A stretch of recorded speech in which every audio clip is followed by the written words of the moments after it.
প্রাচীন গ্রিস দেশ ছিল পাশ্চাত্যের জ্ঞানবিজ্ঞান চর্চার একমাত্র কেন্দ্রস্থল।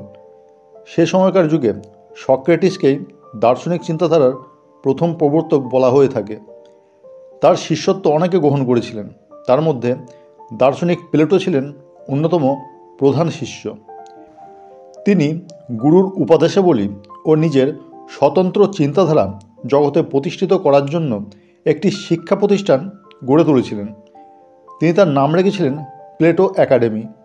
আর প্লেটোর অন্যতম প্রধান শিষ্য ছিল অ্যারিস্টটল।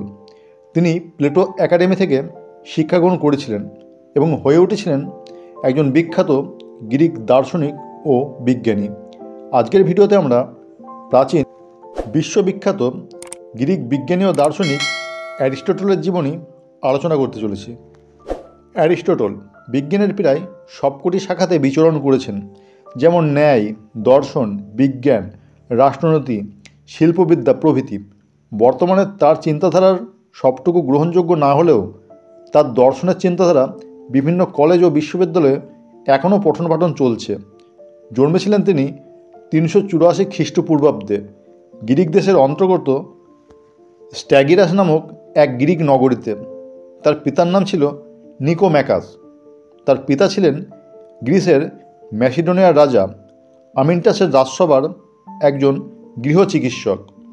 এই চিকিৎসা ব্যবসায় ছিল তাদের পরিবারের জীবিকা উপার্জনের একমাত্র উৎস।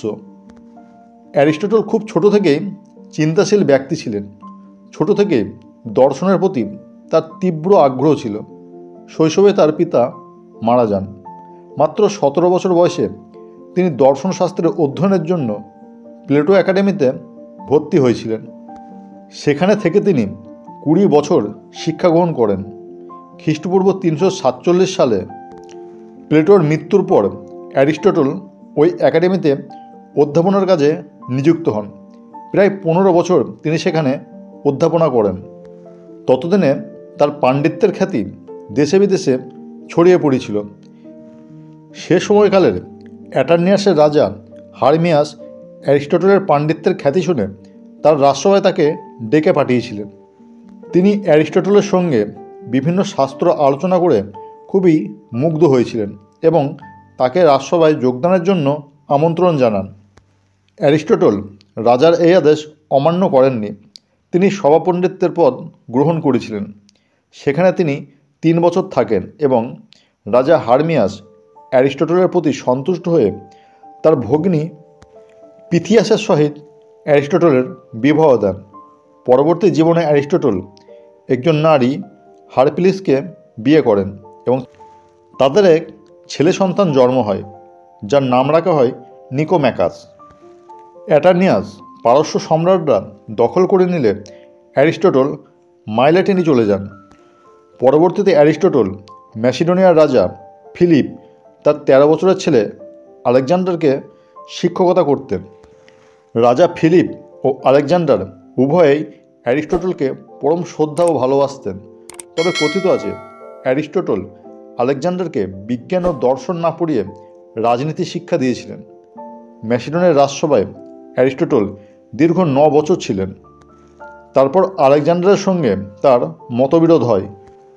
তারপর অ্যারিস্টটল ঘৃণা ভরে রাজসভা পরিত্যাগ করে এথেন্সে চলে আসেন। সেখানে লাইসিয়াম নামে একটি স্থানে একটি বাগান কেনেন এবং একটি শিক্ষা প্রতিষ্ঠান গড়ে তোলেন। বিভিন্ন বিষয়ে পাঠদানের জন্য এথেন্সের জ্ঞানীগুণীদের আমন্ত্রণ জানান। অ্যারিস্টটলের অনুরোধ কেউ উপেক্ষা করলেন না। দলে দলে জ্ঞানীগুণীদের সমাবেশ হতে লাগল। আজকের দিনে যেটাকে আমরা বিশ্ববিদ্যালয় বলি, ঠিক সেরকমই শিক্ষাকেন্দ্র সে সময় গড়ে তুলেছিলেন এথেন্স নগরীতে। অ্যারিস্টটল নিজেই শিক্ষাদানের গুরু দায়িত্ব নেন এবং অবসর সময়ে গ্রন্থ রচনায় মন দেন। তার বেশিরভাগ গ্রন্থই উদ্ধার হয়নি, তবে কিছু কিছু গ্রন্থ আজও বিদ্যমান।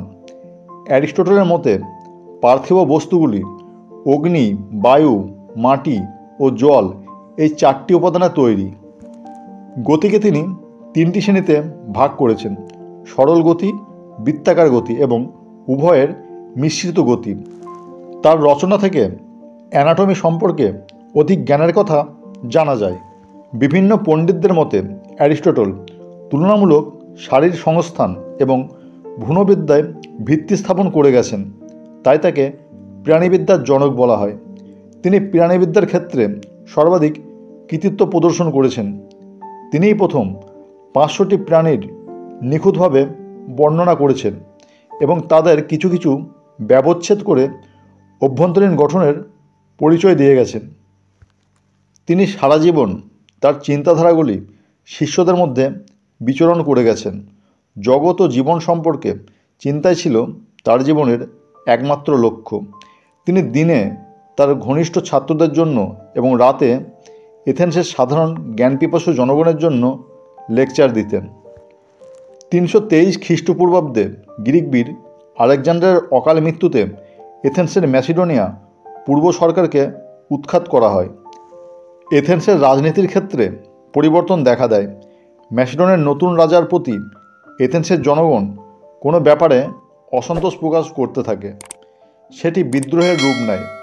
যারা ছিলেন ম্যাসিডনের পৃষ্ঠপোষক তাদের ওপর আরম্ভ হলো অকথ্য অত্যাচার ও নির্যাতন। ভীত ও সন্তুষ্ট হয়ে উঠলেন অ্যারিস্টটল, কারণ তিনি দীর্ঘকাল ধরে ম্যাসিডনের রাজদরবারে যুক্ত ছিলেন। আলেকজান্ডারের সঙ্গে তার মতবিরোধ হয়েছিল এবং জীবনে কোনোদিনই তিনি ম্যাসিডনের পৃষ্ঠপোষকতা করবেন না। তখন অ্যারিস্টটলের ওপর ধর্মীয় বিশ্বাসহানিতার অভিযোগ আনা হয়। মহা দুশ্চিন্তায় পড়লেন অ্যারিস্টটল।